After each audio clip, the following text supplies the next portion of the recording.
नमस्कार प्यारे दोस्तों, स्वागत है आपके अपने YouTube चैनल रॉयल एकेडमी पर। दोस्तों आज हम लेकर आए हैं केमिस्ट्री के 40 से आगे के प्रश्न, यानी कि पिछले पार्ट में आपने 1 से 40 तक प्रश्न लिखे थे, अब हैं 41 से आगे के प्रश्न। दोस्तों इसमें हमने लगभग 45 प्रश्न कवर किए हैं और ये आपकी परीक्षा के लिए काफ़ी महत्वपूर्ण प्रश्न है। शुरू करते हैं पहले प्रश्न से। आपका प्रश्न है, ग्रीन हाउस इफेक्ट क्या अभिप्राय है? ऑप्शन ए ऊष्मा के संरक्षण के लिए फसलों की ग्रीन हाउस में खेती। ऑप्शन बी कार्बन डाइऑक्साइड गैसों के कारण और सौर ऊर्जा का संग्रह। ऑप्शन सी पृथ्वी की ऊपरी सतह पर सौर ऊर्जा का संग्रह। ऑप्शन डी वातावरणीय प्रदूषण के कारण ताप में वृद्धि। तो दोस्तों आपका सही आंसर हो जाएगा option number B, carbon dioxide गैसों के कारण और सौर ऊर्जा का संग्रह। दोस्तों यही ग्रीन हाउस इफेक्ट होता है। कार्बन डाइऑक्साइड की मात्रा की अधिकता होने के कारण जो सूर्य से आने वाली जो गर्मी है वह पृथ्वी के वायुमंडल में ठहर जाती है, वापस वायुमंडल से बाहर नहीं जाती, जिससे कि पृथ्वी का तापमान बढ़ता जाता है। अगला प्रश्न आपका बॉन एस में होता है। Option A calcium sulphate, option B phosphoric acid, option C calcium phosphate, option D है आपका कैल्शियम हाइपोफास्फेट। तो आपका सही आंसर हो जाएगा मेरे बच्चों option number C, calcium phosphate. तो बॉन एस में जो होता है क्या होता है? कैल्शियम फास्फेट होता है। ऑप्शन सी आपका सही आंसर हो जाएगा। अगला प्रश्न है आपका, निम्नलिखित में कौन सी ग्रीन हाउस गैस नहीं है? कौन सी ग्रीन हाउस गैस नहीं है? Option A chlorofluorocarbon, option B methane, option C carbon dioxide, option D है नाइट्रोजन। तो आपका सही आंसर हो जाएगा option number D, nitrogen gas. Nitrogen gas दोस्तों वायुमंडल की अनिवार्य गैस है और इसकी मात्रा सर्वाधिक है वायुमंडल की गैसों में। बाकी आपकी क्लोरोफ्लोरोकार्बन, मीथेन और कार्बन डाइऑक्साइड ये सभी आपकी ग्रीन हाउस गैसें हैं। अगला प्रश्न है आपका, सागरीय खरपतवार किसका महत्वपूर्ण स्रोत है? ऑप्शन ए है लोहा, option B chlorine, option C है ब्रोमीन और ऑप्शन डी है आयोडीन। तो सागर में जो खरपतवार होता है वह किसका स्रोत होता है? तो आपका सही आंसर हो जाएगा ऑप्शन नंबर डी, आयोडीन का। तो दोस्तों सागर में जो खरपतवार जो पेड़ पौधे होते हैं उनसे सर्वाधिक मात्रा में हमें आयोडीन प्राप्त होता है। ऑप्शन डी आपका सही आंसर हो जाएगा। अगला प्रश्न है आपका, गैसों के निम्न समूहों में से कौन सा हरित घर प्रभाव यानी ग्रीन हाउस इफेक्ट में योगदान करता है? ऑप्शन ए कार्बन डाइऑक्साइड और मीथेन, ऑप्शन बी है निमोनिया अमोनिया और ओजोन, ऑप्शन सी है कार्बन मोनोऑक्साइड और सल्फर डाइऑक्साइड और ऑप्शन डी है कार्बन टेट्राफ्लोराइड और नाइट्रस ऑक्साइड। तो ग्रीन हाउस इफेक्ट या हरित घर प्रभाव में सर्वाधिक योगदान कौन सी गैसों का युग्म देता है? आपका सही आंसर हो जाएगा ऑप्शन नंबर ए, कार्बन डाइऑक्साइड और मीथेन गैस। अगला प्रश्न आपका, सूचना अभियांत्रिकी एवं संबद्ध विज्ञानों के क्षेत्र में राष्ट्रीय उत्कृष्टता संस्थान कहाँ पर स्थापित किए जाने का प्रस्ताव है? ऑप्शन ए है बेंगलुरु, ऑप्शन बी है हैदराबाद, ऑप्शन सी पुणे और ऑप्शन डी है इलाहाबाद। तो सही आंसर हो जाएगा आपका option number A, Bengaluru.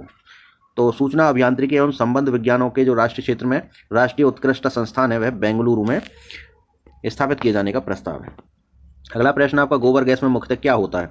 Option A carbon dioxide, option B है कार्बन मोनोऑक्साइड, ये कार्बन डाइऑक्साइड होना चाहिए, ऑप्शन सी हाइड्रोजन सल्फाइड और ऑप्शन डी है मेथेन। तो आपका सही आंसर हो जाएगा ऑप्शन नंबर डी, मीथेन। तो जो गोबर गैस में मुख्यतः जो गैस होती है वो मीथेन गैस होती है, CH4।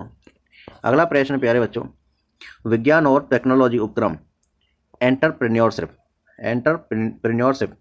पार्कों में निम्नोक्त में से किसका स्थान नहीं है? विज्ञान और टेक्नोलॉजी उपक्रम में इसमें से किसका स्थान नहीं है? ऑप्शन ए प्रशिक्षण नहीं होता, ऑप्शन बी परीक्षण एवं अंक शोधन नहीं होता, ऑप्शन सी प्रौद्योगिकी विकास नहीं होता और ऑप्शन डी उपक्रम चलाने के लिए धन एकत्रित करना, ये प्रक्रम नहीं होता। तो इसका सही आंसर हो जाएगा ऑप्शन नंबर डी। तो विज्ञान और टेक्नोलॉजी उपक्रमों में उपक्रम चालकों के लिए धन एकत्रित करने का काम नहीं होता है। ऑप्शन डी आपका सही आंसर हो। बाकी आपका प्रशिक्षण होता है, परीक्षण एवं अंशशोधन होता है, प्रौद्योगिक विकास, ये सब होते हैं, लेकिन डी वाला नहीं होता है। अगला प्रश्न आपका, चूहों के विष का रासायनिक नाम है? Option A zinc oxide, option B है लेड नाइट्रेट, ऑप्शन सी है लेड नाइट्रेट, सॉरी रिपीट हो गया, ऑप्शन डी जिंक फास्फाइड। तो चूहों के विष का रासायनिक नाम जो होता है मेरे प्यारे बच्चों होता है जिंक फास्फाइड। जो बाजार में जो पुड़िया बिकती है चूहों को मारने की दवाई, वो जिंक फास्फाइड होती है। अगला प्रश्न है आपका, देखो दोस्तों ये जो प्रश्न है आपकी पिछली परीक्षाओं में पूछे गए प्रश्न है और ये कई बार रिपीट होया है प्रश्न, इसलिए आने वाली परीक्षाओं के लिए भी ये काफ़ी महत्वपूर्ण प्रश्न है। तो आप इनको जरूर याद कर लें, पक्के कर लें, बिल्कुल एकदम 100%। तो प्रश्न आपका, बायोगैस बनाने के लिए सामान्यतः प्रयुक्त द्रव्य है? तो बायोगैस किस चीज़ से बनती है? ऑप्शन ए पशुओं का अपशिष्ट, ऑप्शन बी सस्य अवशेष, ऑप्शन सी जलीय पादप और ऑप्शन डी है वन अवशेष। तो इसका सही आंसर हो जाएगा ऑप्शन नंबर ए, पशुओं का अपशिष्ट, यानी पशुओं के गोबर से गोबर गैस या बायोगैस बनती है जिसमें मीथेन की सर्वाधिक मात्रा होती है। अगला प्रश्न आपका, निम्नलिखित में से अश्रु गैस का घटक कौन सा है? Option A ethane, option B ethanol, option C है ईथर और ऑप्शन डी क्लोरोपिक्रिन। तो अश्रु गैस कौन सी होती है दोस्तों? अश्रु गैस होती है आपकी ऑप्शन नंबर डी, क्लोरोपिक्रिन। तो क्लोरोपिक्रिन जो ये अश्रु गैस होती है, जब दंगे भड़कते हैं तो पुलिस फायर करती है, क्लोरोपिक्रिन होती है वो। अगला प्रश्न आपका, बायोगैस का मुख्य घटक है? Option A oxygen, option B methane, option C acetic acid, option D methyl alcohol. तो सही आंसर हो जाएगा आपका ऑप्शन नंबर बी, मीथेन। अगला प्रश्न आपका, भीड़ को तितर बितर करने में पुलिस द्वारा इस्तेमाल की जाने वाली अश्रु गैस कौन सी होती है? Option A carbon dioxide, option B chlorine, option C ammonia, option D है हाइड्रोजन सल्फाइड। तो उस समय पे आपका option number B chlorine gas को जो छिड़का जाता है, जो कि अश्रु गैस का काम करती है। क्लोरीन भी होती है, क्लोरोपिक्रीन भी होती है, तो क्लोरीन ऑप्शन में आएगा तो क्लोरीन भी आएगा, और नहीं क्लोरोपिक्रीन आएगा तो क्लोरोपिक्रीन में आपका सही आंसर हो जाएगा। तो यहाँ पे आपका क्लोरोपिक्रीन नहीं है, क्लोरीन है। तो क्लोरीन भी क्या होती है? अश्रु गैस का काम करती है। आंसू आ जाते हैं इससे आंखों में लगने पर। मधुमेह के रोगियों द्वारा प्रयोग में लाए जाने वाले स्वीट एक्स में कितनी ऊर्जा होती है? तो दोस्तों जो डायबिटीज के जो पेशेंट होते हैं वो जो मीठा लेते हैं उसमें कितनी ऊर्जा होती है? क्योंकि वो तो ऑलरेडी डायबिटीज के पेशेंट होते हैं, तो उनको ग्लूकोज तो चाहिए नहीं। तो ऑप्शन ए 5 कैलोरी, बी है 10 कैलोरी, सी है 100 कैलोरी, ऑप्शन डी है 0 कैलोरी। तो दोस्तों मधुमेह के रोगियों को ऐसा जो मीठा दिया जाता है टेस्ट के लिए, ताकि उसमें कोई एनर्जी ना हो। तो इसमें आंसर हो जाएगा 0 कैलोरी। अगला प्रश्न आपका, एस्बेस्टस द्वारा फैला रोग होता है, तो एस्बेस्टस बड़ा ही नुकसानदायक होता है। ऑप्शन ए वात स्फीति, ऑप्शन बी लकवा, ऑप्शन सी अतिसार, और ऑप्शन डी है पेचिस। तो आपका सही आंसर हो जाएगा ऑप्शन नंबर ए वात स्फीति। तो एस्बेस्टस की जो चादरें होती हैं, जो टीन के रूप में ऊपर लोग लगाते हैं घरों की छतों पे, तो इससे वात स्फीति रोग हो जाता है। अगला प्रश्न आपका, वह औषधि कौन सी है जो दुश्चिंता को कम करती है और शांति प्रदान करती है? तो ऐसी कौन सी औषधि है जो दुश्चिंता को कम करती है? ऑप्शन ए प्रशांतक, ऑप्शन बी मूत्रल, ऑप्शन डी पीड़ाहारक, ऑप्शन सी पीड़ाहारक, और ऑप्शन डी इनमें से कोई नहीं। तो सही आंसर हो जाएगा आपका ऑप्शन नंबर ए प्रशांतक। तो दुश्चिंता को जो कम करती है वो प्रशांतक होती है। अगला प्रश्न आपका, ब्रेल लिपि की खोज से कौन जुड़ा है? Option a Louis Braille, option B है Alfred Nobel, option c John Salk, option D है मैकमिलन। तो इसका सही आंसर हो जाएगा option number a Louis Braille. Louis Braille ने ब्रेल लिपि की खोज की थी। अगला प्रश्न है आपका, एलिसा परीक्षण द्वारा किसका निदान करते हैं? ऑप्शन ए है पोलियो वायरस का, बी है एड्स के प्रतिरक्षियों का, सी है यक्ष्मा टीबी का, और डी है कैंसर का। तो एलिसा जो परीक्षण किया जाता है दोस्तों, वह किया जाता है एड्स के प्रतिरक्षियों की जांच करने के लिए, एड्स के रोगियों की जांच करने के लिए उनका एलिसा टेस्ट किया जाता है। बहुत इंपॉर्टेंट प्रश्न है। इंपॉर्टेंट तो ये सभी प्रश्न हैं, आपको ये सारे प्रश्न याद होने ही चाहिए। और इस तरह की सीरीज में हम सारे जितने भी आपके प्रश्न परीक्षा में पूछे जाते हैं वो सब हम कवर कर लेंगे। आपका प्रश्न इस सीरीज से जो हम केमिस्ट्री की बना रहे हैं 1 by 1 वीडियोस, इससे बाहर नहीं आएगा 100%। प्रश्न है आपका, पार्किंसन रोग के इलाज को विकसित करने में महत्वपूर्ण योगदान देने के लिए निम्नोक्त में से किसे नोबेल पुरस्कार मिला? पार्किंसन रोग के इलाज के लिए किसे नोबेल पुरस्कार मिला? ऑप्शन ए है Arvid Carlsson, option b Walter Cohen, option c Robert P Laughlin, option D है फारिद मुराद। तो आपका सही आंसर हो जाएगा option number a Arvid Carlsson. Arvid Carlsson को जो है पार्किंसन रोग के इलाज को विकसित करने के लिए महत्वपूर्ण योगदान देने के लिए नोबेल पुरस्कार मिला। किसको मिला? अरविंद कार्लसन को। अगला प्रश्न है आपका, भारत का बहुउद्देशीय दूर संचार उपग्रह इनसैट 2E कहाँ से छोड़ा गया था? Option A Bikaner, option B Thumba, option C Sriharikota, option D है कोरू। तो आपका सही आंसर हो जाएगा ऑप्शन नंबर डी कोरू से। तो इनसैट 2E को जो छोड़ा गया था वो कोरू से छोड़ा गया था। अगला प्रश्न है आपका, विकृतीकृत स्पिरिट एथेनॉल का मिश्रण है, यानी कि विकृतीकृत जो स्पिरिट होती है वो किस किस चीज़ का मिश्रण होती है? पेट्रोल के साथ, केरोसिन के साथ, जल के साथ और पायरिडीन के साथ में। तो सही आंसर हो जाएगा आपका ऑप्शन नंबर डी पायरिडीन के साथ में। तो दोस्तों जब स्पिरिट को में पायरिडीन मिला दिया जाता है तो विकृत स्पिरिट एथेनॉल कहलाती है। ऑप्शन डी आपका सही आंसर हो जाएगा। विकृतीकृत जो स्पिरिट एथेनॉल होती है उस एथेनॉल में पायरिडीन मिला दी जाती है तो वो विकृत स्पिरिट एथेनॉल बन जाती है। ऑप्शन डी आपका सही आंसर हो जाएगा। अगला प्रश्न आपका, जो तत्व ऑक्सीजन पर प्रतिक्रिया नहीं करता है वह है, यानी ऑक्सीजन के साथ में कौन रिएक्शन नहीं करता? Option A chlorine, option B iodine, option C helium, और ऑप्शन डी है नाइट्रोजन। तो दोस्तों आपका सही आंसर हो जाएगा ऑप्शन नंबर सी। जो हीलियम है अक्रिय तत्व है, ग्रुप 18 के जितने भी तत्व हैं, helium, neon, argon, krypton, xenon, radon, ये सभी अक्रिय तत्व होते हैं। तो ऑप्शन सी आपका सही आंसर हो जाएगा। ऑक्सीजन से रिएक्शन नहीं करते, ये अक्रिय तत्व होते हैं। अगला प्रश्न है आपका, नेफ्थलीन का मुख्य स्रोत है, यानी नेफ्थलीन कहाँ से प्राप्त होती है? ऑप्शन ए कोलतार से, ऑप्शन बी है डीजल से, ऑप्शन सी है चारकोल से, ऑप्शन डी है कैम्फर से। सब कैम्फर से। तो सही आंसर हो जाएगा आपका ऑप्शन नंबर ए कोलतार से। तो नेफ्थलीन जो एक सूचक होता है यह कोलतार या तारकोल से, तारकून से प्राप्त होता है। ऑप्शन ए आपका सही आंसर हो जाएगा। और ये जो सूचक होते हैं हमें ये बताते हैं कि कोई पदार्थ अम्ल है अथवा क्षार है। अगला प्रश्न है आपका, एल्युमिनियम को शुद्ध किया जा सकता है? ऑप्शन ए ऑक्सीकरण द्वारा, ऑप्शन बी आसवन द्वारा, ऑप्शन सी विद्युत अपघटन द्वारा, ऑप्शन डी है ओजोन अपघटन द्वारा। तो एल्युमिनियम को शुद्धिकरण के लिए जो विद्युत अपघटन विधि का यूज किया जाता है, ऑप्शन सी आपका सही आंसर हो जाएगा। अगला प्रश्न आपका, सूर्य की सतह पर हाइड्रोजन के अलावा दूसरा कौन सा तत्व बहुत आयत में पाया जाता है? ये प्रश्न आप अच्छे से जानते हैं। ऑप्शन ए हीलियम, बी है neon, option C argon, option D oxygen. तो सही आंसर हो जाएगा option number A helium gas. तो सूर्य पर जो हाइड्रोजन का संलयन अभिक्रिया होता है, हाइड्रोजन जुड़ के हीलियम बनाते हैं और हीलियम टूट के हाइड्रोजन बनाते हैं, यही क्रिया सूर्य पर चलती रहती है। इसी को नाभिकीय संलयन कहते हैं। नाभिकीय संलयन जो है हाइड्रोजन बम बनाने में भी नाभिकीय संलयन की ही प्रक्रिया होती है। कार्बन डाइऑक्साइड है कार्बन डाइऑक्साइड मतलब CO2।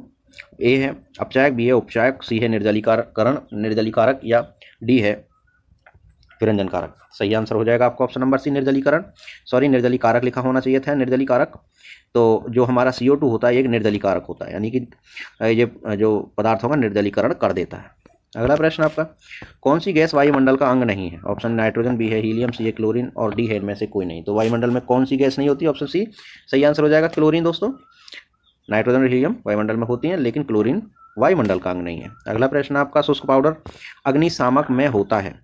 जो सूखा पाउडर या शुष्क पाउडर अग्निशामक जो होता है उसमें क्या होता है? ऑप्शन ए बालू, ऑप्शन बी बालू और सोडियम कार्बोनेट, सी है बालू और पोटेशियम कार्बोनेट और डी है बालू और सोडियम बाई कार्बोनेट। तो सही आंसर हो जाएगा आपका ऑप्शन नंबर डी, बालू और सोडियम बाई कार्बोनेट। ये जो शुष्क पाउडर अग्निशामक का कंपोनेंट है, ऑप्शन डी आपका सही आंसर हो जाएगा। वेरी इंपॉर्टेंट क्वेश्चन है साहब। अगला प्रश्न आपका, साबुनीकरण प्रक्रिया में प्राप्त एल्कोहल कौन सा होता है? बड़ा ही अच्छा प्रश्न है। इथाइल एल्कोहल होता है, मिथाइल एल्कोहल होता है, कास्ट स्पिरिट होता है, ग्लिसरॉल होता है। तो सही आंसर हो जाएगा आपका ऑप्शन नंबर डी, ग्लिसरॉल। तो दोस्तों साबुनीकरण जब साबुन हम बनाते हैं तो उसमें हमें ग्लिसरॉल प्राप्त होता है। अगला प्रश्न आपका, हाइड्रोजन स्पेक्ट्रम की व्याख्या सबसे पहले किसने की थी?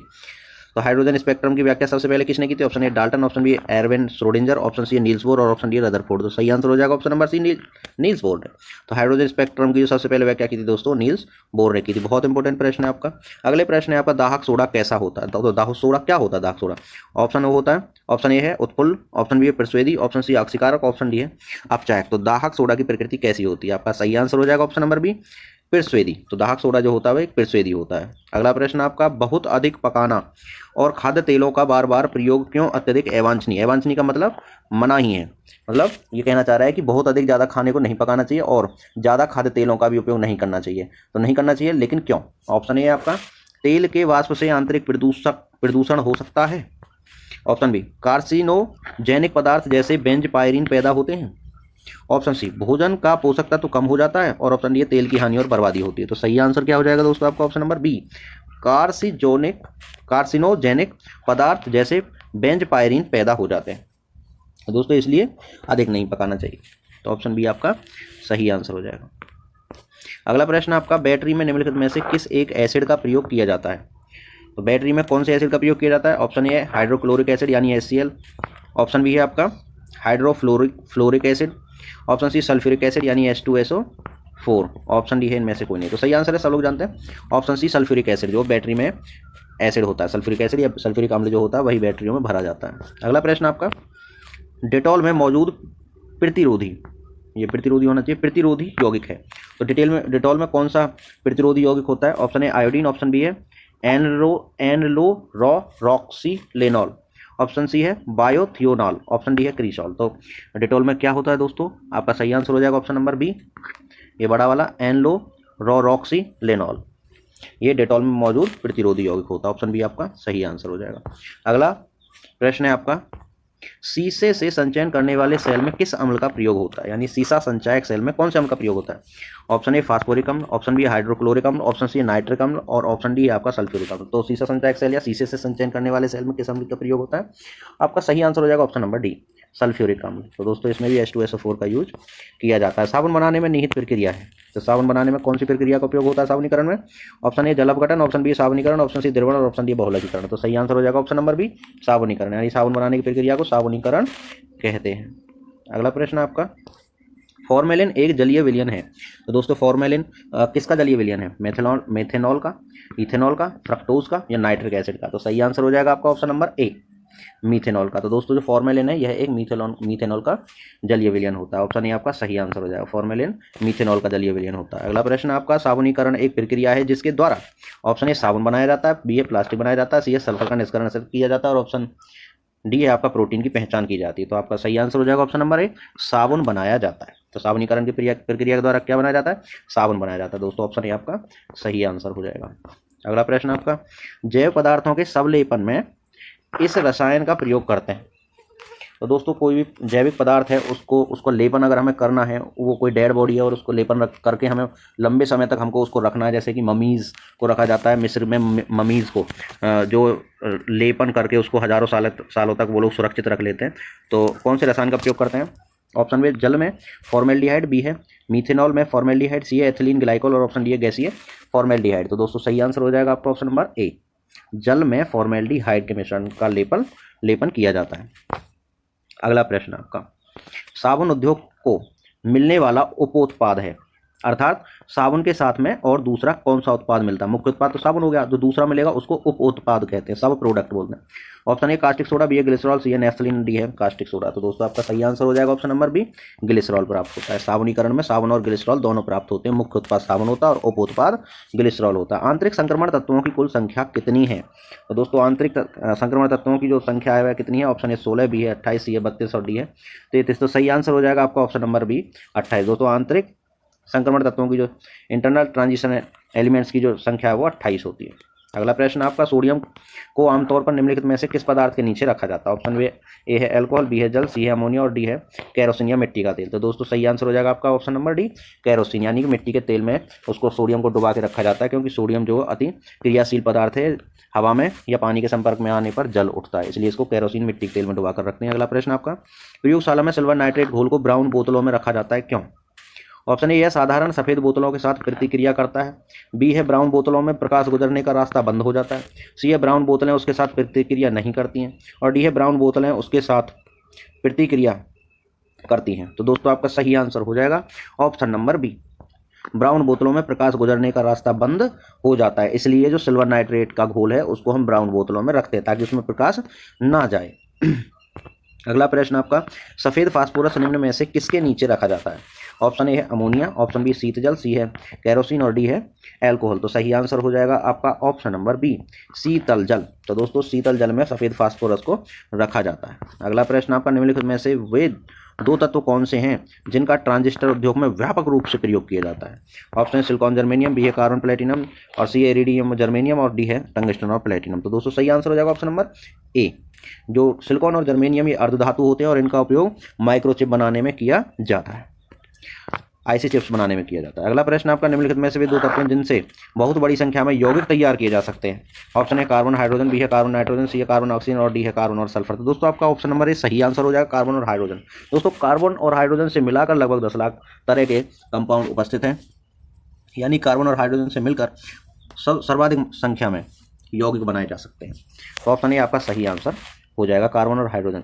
अगला प्रश्न आपका, निम्नलिखित में से वे दो पदार्थ हैं जिनका प्रयोग कपड़े से स्याही और जंग के धब्बों को मिटाने के लिए किया जाता है। तो दोस्तों कपड़ों से जंग और स्याही के धब्बों को छुड़ाने के लिए कौन से पदार्थ का यूज किया जाता है। ऑप्शन ए ऑक्सैलिक अम्ल, बी है अल्कोहल, सी है ईथर और डी है मिट्टी का तेल। तो दोस्तों सही आंसर हो जाएगा ऑप्शन नंबर ए, ऑक्सैलिक एसिड। तो दोस्तों ऑक्सैलिक अम्ल का उपयोग किया जाता है कपड़ों से जंग के धब्बों को हटाने के लिए, स्याही के धब्बों को हटाने के लिए। अगला प्रश्न आपका, उच्चतम आयनन ऊर्जा वाला तत्व है। ऑप्शन ए हाइड्रोजन, बी है हीलियम, सी है लिथियम और डी है सोडियम। तो उसका उच्चतम आयनन ऊर्जा वाला तत्व कौन सा है। दोस्तों आपका सही आंसर हो जाएगा option number B, helium. Helium का जो आयनन ऊर्जा होती है बहुत होती है,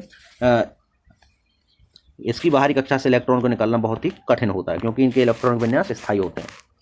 अगला प्रश्न है, निम्नलिखित कार्बनिक यौगिक में से किससे आयरन यौगिक से उत्पन्न दाग को निकाला जाता है।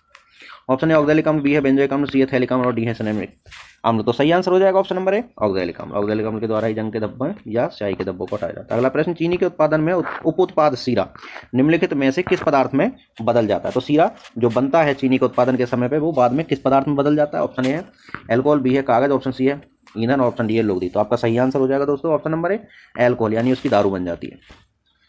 अगला प्रश्न है आपका, निम्नलिखित में से किसका अस्कंदन कारक के रूप में मृदु पेय के निर्माण में प्रयुक्त किया जाता है। ऑप्शन ए है फास्फोरिक अम्ल, ऑप्शन बी फास्फोरस अम्ल, ऑप्शन सी सैलिसिलिक अम्ल और ऑप्शन डी है बोरिक अम्ल। तो दोस्तों सही आंसर हो जाएगा आपका ऑप्शन नंबर ए, फास्फोरिक अम्ल। तो दोस्तों फास्फोरिक अम्ल होता है इसका उपयोग अस्कंदन कारक के रूप में मृदु पेय के निर्माण में प्रयुक्त किया जाता है। ऑप्शन ए आपका सही आंसर हो जाएगा। अगला प्रश्न आपका, हाइड्रोक्सी समूह वाला ऑर्गेनिक अम्ल है। हाइड्रोक्सी समूह वाला ऑर्गेनिक अम्ल है।